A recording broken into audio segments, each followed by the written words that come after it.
Hello, I'm Hazem Seeker. This is Counting the Cost on Al Jazeera, your weekly look at the world of business and economics. This week, a new dawn in Zimbabwe. They call him the crocodile, but can the new president attack the country's broken economy? Also this week, modern-day slavery in Libya. Migrants trying to escape poverty and conflict find themselves trapped in a people-for-profit economy. Plus, China's biggest social media company, Tencent, is now the fifth most valuable company in the world, nudging Facebook out of the top 5.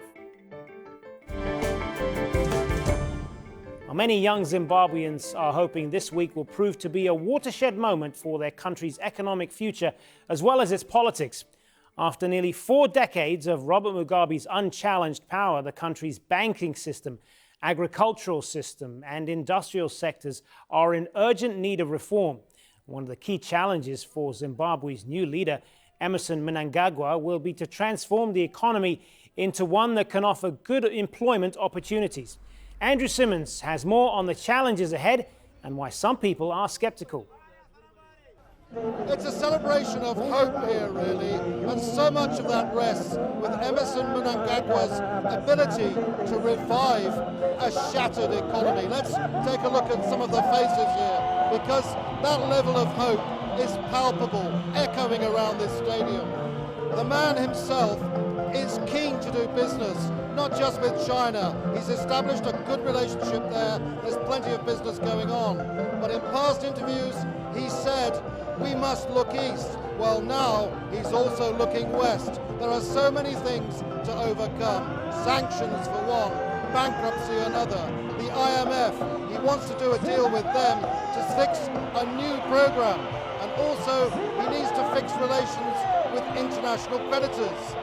He's been supported so far in actually trying to get through that new program with the IMF. But the really first test of the new administration be whether or not it can actually get involved in good governance, whether it can address the issue of free and fair elections in the new year. There is a limit up to September, according to the Constitution, to have those elections. The West will judge him on that, particularly the United States, whether or not the opposition has a fair position, whether it can actually get heard and seen.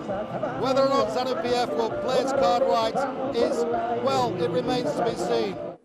Well, joining us from Harare is Sami Shasha. Samir is the CEO of Cambria Africa, which invests in the financial sector in Zimbabwe. Thanks for being with us.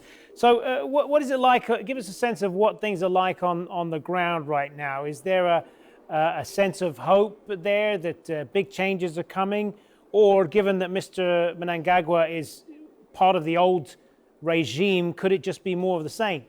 I think there is a tremendous level of optimism in Zimbabwe at the moment.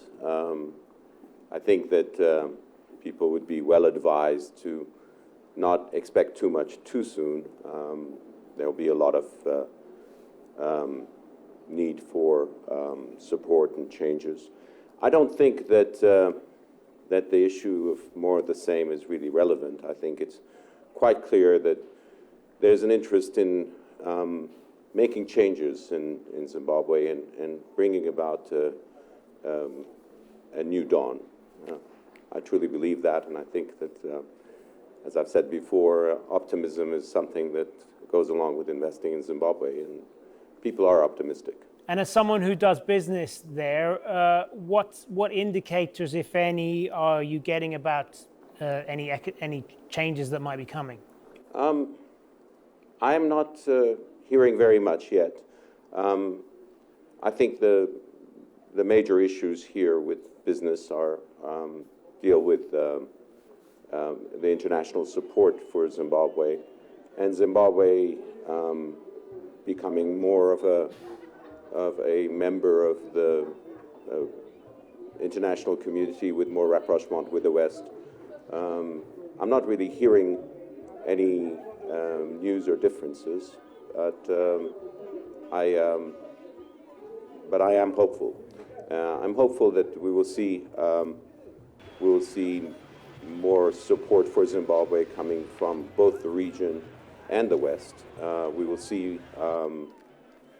a greater degree of confidence and commitment, both from the outside and from the investors on the inside. So what needs to be done then from your point of view to fix the finances in Zimbabwe? I think one of the most important factors is that we mistakenly adopted the US dollar as the cost base of Zimbabwe. In this structure, I don't think that the US dollar made sense. It made us uncompetitive in many circumstances, especially when the rand depreciated dramatically. And it's not really correlated with the economy of the region. I think it's one of the major steps forward could be a participation in the Common Customs Union and the Rand Monetary Union. It would probably put an interesting discipline on monetary policy as well as fiscal policy and customs. And as far as the foreign investment climate, do you see opportunities for improvement there? Because in the case of Zimbabwe, as with other African countries, there was a lot of the indigenization of finances. Do you see that as something that's going to be addressed? I believe it is understood that the policy has hurt Zimbabwe in terms of how it's been implemented and looked at. I think that, when we look at the South African example, empowerment as opposed to indigenization is truly the way forward. And I think that if policies became more inclined towards empowerment rather than indigenization, you would have a greater comfort level as far as foreign investment is concerned. I think that if we look back, most of the laws here were based on creating some political favor, and I think that that will change. I believe that that there's tremendous potential in empowerment, particularly because Zimbabweans have one of the greatest resources, and that's the resource of education. This is one of the most educated countries in Africa. It has the highest literacy levels. And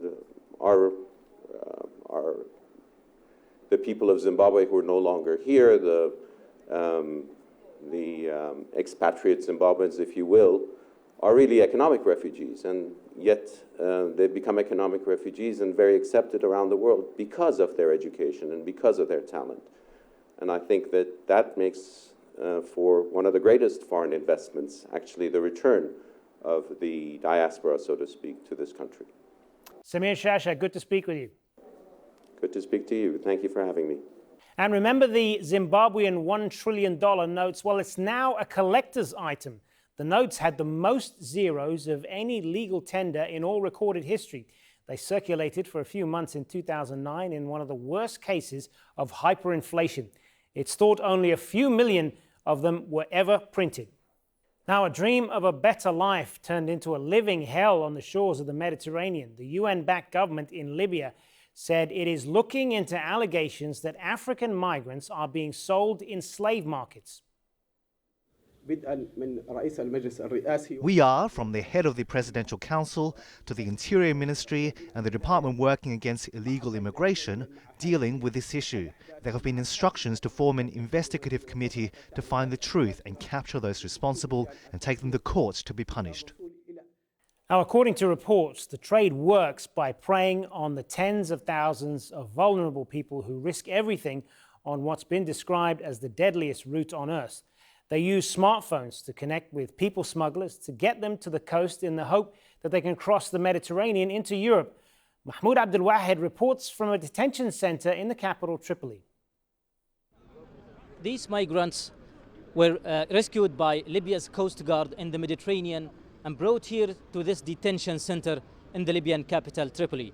Now, they are from several African countries, and they say they have fled war, poverty and unemployment in their countries. Some of them say they have nothing at all to live on in their own countries.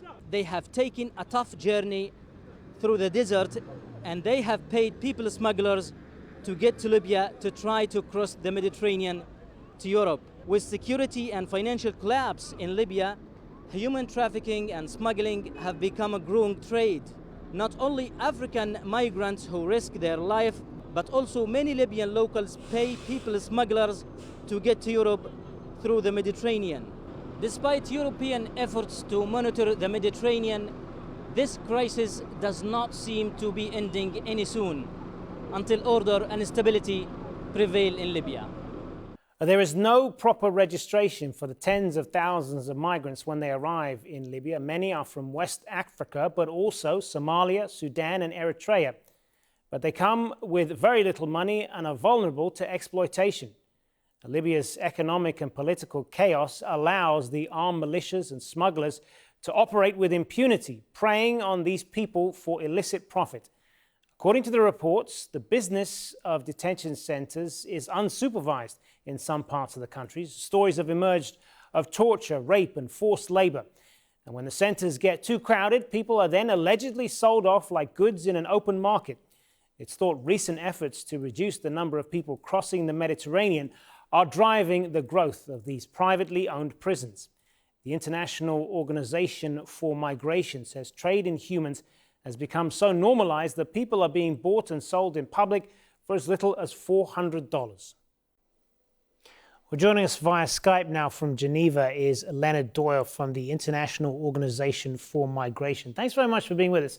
So just give us an idea of what exactly is happening in Libya right now. Is there a slave trade there, and how is it able to operate in the modern age? Well, shocking as it seems, it's indeed true. And the reason it can happen is because there's really no rule of law across much of Libya. Libya is a country as big as France, so there's a lot of space there. The migrants are coming through. They see things on social media. They see it right here. They see the promise of a new life when they go through their Facebook feed, and they think something is wonderful waiting for them in Europe. Because a smuggler has abused the system and has sold them that lie. They get off the bus when they arrive in Libya, and they're quickly put into kind of a murder machine, an extortion machine, whereby they're robbed of their possessions, their families are called, they're forced, they're tortured, they give them money, and then they're sold. Unbelievable as it is, they're sold in open public auctions. $400 for a laboring man, maybe a bit more for a woman who can be put in the sex trade. And this is what's happening right across the country. So it's high time the international community spent more attention on Libya, for sure. And how bad is this? What sort of numbers are we talking about here? Well, there's about 1 million migrants living and working in Libya. They're not certainly all of them wrapped up in this, but many are being abused and extorted. The government is doing what it can. There are big issues in the country in terms of rule of law. The government does not control all of the country by any means. We work with the government to try and help them in the places where they keep migrants in detention. We wish they didn't. We want the detention centres closed down. But we also want to be there to bear witness and to make sure that the human rights abuses that have been reported and that are happening are at least not happening in the government centres. It's very difficult to control areas under the militia control, as is well aware to everybody. This is a very lawless country, and it's incredibly difficult to look after the welfare of the migrants. But what is particularly important now, I think, is that this issue is reaching global attention. Indeed, and a lot of people will be shocked to know that this is a functioning slave trade economy that exists in the modern world. I mean, it is indeed shocking. The modern-day slavery is widespread right around the world, and Libya is by no means unique. It's happening in the developed countries of the world and the undeveloped countries of the world. But I think what's particularly shocking is that this is happening effectively in the open, where people can go to a farmhouse, place a bid, and end up owning, quote unquote, a human being. So what needs to be done then to combat this? I mean, we've heard French President Emmanuel Macron this week calling for the UN to act in this regard. What needs to be done? Well, I think the first thing that's happening is very important, which is a sense of collective outrage, which is affecting the politicians. We're seeing a call, as you rightly said, from the President of France. We've seen it from many people. Many leaders across Africa have come up and said this is unacceptable, and they've been talking to their Libyan counterparts and saying, well, what can be done? The what can be done, a lot of it's already happening. There's a lot of money and effort being spent by the European Union in particular in Libya in helping improve the rule of law, improve the conditions of migrants, but it needs to go a lot further. We need to see United Nations boots on the ground. There are some United Nations military in the country, but not enough, and they're not there to impose the peace, but they are there to protect the UN workers so that that can increase, so that there can be more humanitarian work. At the moment, it's a difficult and dangerous country to work in, and we need to expand that. And is there a sense of a shared responsibility in all of this? I mean, it's very easy to blame Libya for all of this and the power vacuum that exists there. But this is a result of the fall of Gaddafi, which many Western nations had supported back in 2011. And there is the ongoing issue of migration to Europe and the lack of coordinated action by European nations there. So does more need to be done as far as the international cooperation on this? Well, I think it's kind of easy to have that narrative that you've just given, and you know, and that's part of the story, undoubtedly. But the notion that that because one dictator was removed from power, that that's the reason for all this happening. Well, I think that it's got to be more than that. I mean, this is everybody's responsible for their own lives, and the fact that there's lack of rule of law or lack of central control in Libya is down to the civil war that's engulfed the country at the end of the day. But there is an international responsibility, which is to help when there's when there's a vast and huge humanitarian problem, as there is in Libya, and that's what needs to happen. We need to see a more assertive international reaction. I think it's, you know, there are many reasons that people are moving through Libya, and I would suggest that it's not always the ones we point to. Part of it is, you know, as I said, technology is changing, and so people can use a smartphone to figure out how to get there where they couldn't in the past. There is all sorts of issues like, are the states people come from, are they, you know, appropriate? Is the leadership giving enough opportunities to its citizens? Is there enough transparency? Are there gender issues? More broadly, are there climate change issues which are driving people off the land because they can't make a living and encouraging them to take a journey north? Are there issues of, you know, humanitarian issues like people being forced through violence to leave? Are they in fact refugees? So there's many parts of the story. I think the problem is that we've ignored this story because these were poor people from sub-Saharan Africa, and finally it's come to public attention and people are paying a bit more attention than they have been in the past. Leonard Doyle, good to speak with you. It's a pleasure. Thank you for inviting IOM. Still to come on Counting the Cost. If a company that has your credit card address and tracks your movements was hacked, you would be alarmed. But what if it paid hackers to destroy the data? We'll look at why Uber is under pressure from regulators over a secret data breach cover-up. But first, when South Korea's economy was facing ruin 2 decades ago, many people living there still remember giving up their gold. Kathy Novak has more on what's happened since then. For those who lived it, this was an unforgettable display of sacrifice and patriotism. Hit hard by the Asian financial crisis, South Korea's government asked the IMF for a $58 billion bailout, and the country wasted no time getting to work on paying it back. Millions donated precious family heirlooms to be melted into gold bars. Park Jun-hee was one of them. I didn't hesitate to donate gold rings I got for my children's first birthdays and gold bands I got for my wedding. I was ready to give those up if it was going to help my country overcome the crisis. As a financial crisis swept the region, it became clear South Korea had built up crippling foreign debt. Imports exceeded exports by more than $20 billion. It was a shock for a population that had been enjoying a booming economy just the year before. Millions of people have been fired, and a lot of, especially in the financial area, a number of small banks has to close down. The gold went some way to helping, even if largely psychologically, and thanks to economic restructuring and currency movements, South Korea bounced back, repaying its debt to the IMF in about 3 years. Today, this country is often held up as an economic success story. The booming stock market, a sign of investor confidence, especially in companies such as Samsung and Hyundai. And GDP per capita has more than tripled in the 20 years since the crisis. There has also been a trade surplus in the billions of dollars for almost 6 years.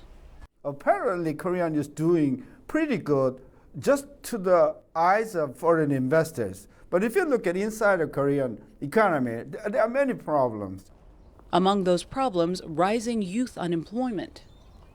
There are a lot more job seekers in Korea than 20 years ago. Many people now are highly educated. I feel that there aren't enough jobs for these highly qualified people. In my parents' generation, a college diploma guaranteed a job. Nowadays, everyone has a university degree, so we're faced with more fierce competition. It's not much better for those wanting to start a small business. About 4 out of 5 new businesses fail. Park Jun-hee says she's seen this and worse before. I hear the current situation is very bad, but I believe we can get through this hard time just as we did in the past. But in a recent survey of 800 South Koreans, less than 30% said they would donate gold today if their country faced another crisis. Now, some other stories we're watching this week. Tencent is now worth $500 billion.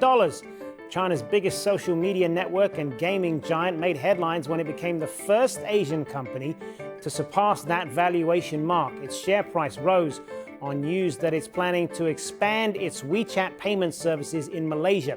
Tencent is now the 5th most valuable publicly traded company in the world, edging Facebook out of the top 5. Here in the Middle East, Dubai real estate developer Emaar Holdings launched the biggest initial public offering so far this year. But reports say it struggled to complete the $1.3 billion listing due to geopolitical worries. The company is the development arm of government majority-owned Emaar Properties. It owns units in Dubai's Burj Khalifa, the world's tallest tower.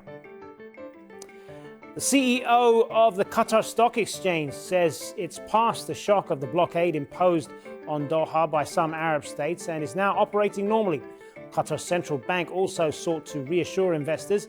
It said it will honor commitments to provide dollars to local and foreign investors at the official exchange rate. It described a proposal by index provider MSCI to use the offshore rate to value the country's stocks as unjustified. And finally, Uber has revealed that it suffered a massive data breach affecting 67 million people, but kept the details quiet for more than a year. The hackers say they found the data on an Amazon cloud server used by the ride-sharing company. They say they were paid a $100,000 ransom to keep the breach quiet. Here's Alan Fisher. It's not just the hack that's causing problems for Uber, it's the cover-up. The loss of personal data of 57 million customers and drivers worldwide is bad enough. But the company took extreme measures to cover it up for more than a year, and that will cause huge problems. The company's new chief executive officer, Dara Khosrowshahi, who only took over in September, has said in a statement, "None of this should have happened, and I will not make excuses for it. We are changing the way we do business." It was October 2016 that hackers pulled names, email addresses and phone numbers of 50 million Uber users worldwide.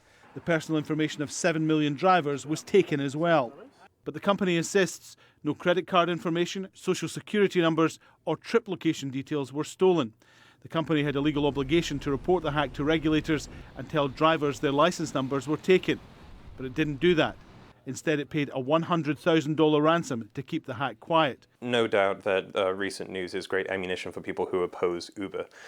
It's also probably quite good news for Uber's competitors, so companies like Lyft and other ride-sharing companies. It's not clear that Uber will be able to survive if it continues down this line of corporate culture and mismanagement. They have many incentives to make sure that these issues don't happen again. British regulators are looking into the breach, and the Attorney General in New York has launched his own investigation. It's not the first time Uber has run into problems. In March this year, the founder was recorded arguing with one of his own drivers. He later apologised. More than 20 people were fired after an investigation into sexual harassment at the company. In London, the first steps have been taken to ban the company outright because of what was described as reckless behaviour. And on Tuesday, the company was fined almost $9 million in Colorado after investigators found it was employing 57 drivers who either had failed or should have failed criminal background checks. There were violent offenders in there, and there were also people whose license had been revoked because of DUI, and they were letting those people drive anyway, and they knew it. Uber is a worldwide company valued at around $69 billion. It's now facing massive new fines and a series of civil suits from those hit by this latest breach. And that is our show for this week. Remember, you can get in touch with us by tweeting me at @HazimSeeker and use the hashtag AJCTC when you do, or drop us an email. countingthecost@aljazeera.net is our address. There's more for you online at aljazeera.com/CTC. That'll take you straight to our page, which has individual reports, links, and entire episodes for you to catch up on. That's it for this edition of Counting the Cost. I'm Hazim Seeker from the whole team here. Thanks for joining us. The news on Al Jazeera is next.